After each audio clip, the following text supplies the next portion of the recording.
27শে জুলাই এই দিন ছিল আমার বাবার জন্মদিন। সন্ধ্যাবেলায় বাবার জন্য একটা কেক নিয়ে আসা হয়েছিল।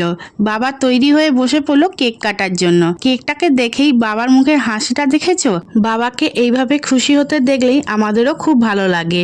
আমাদের ঘরে তো ক্যামেরাম্যানের কোনো অভাবই নেই, দেখতেই পাচ্ছ সবাই মিলে ছবি তুলছে, ভিডিও করছে। চলো এবার কেকটা কেটে নেওয়া যাক।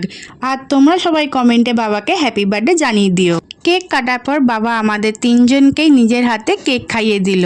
আমিও বাবাকে কেক খাইয়ে দিলাম। তারপর কেকটা চারজনের মধ্যে ভাগ করে নিলাম। কেকটা খেতে কিন্তু দারুণ ছিল। আর বাবার জন্য আমি একটু পায়েস বানিয়েছিলাম, সেই পায়েসটাই বাবাকে দিয়ে দিলাম। বাবা খেয়ে বলল খুব ভালো হয়েছে। বাবার মুখে এই কথাটা শুনে আমার রান্না করা সার্থক। আর রাতে ডিনারে বাবার জন্য আমি বানিয়েছিলাম চাউমিন। বাবা খেয়ে বলল খুবই টেস্টি হয়েছে। আমরাও চাউমিন খেতে বসে গেলাম। সত্যি বলতে ভাবতে পারিনি এত ভালো হবে খেতে। আজকের মতন টাটা, বাই বাই।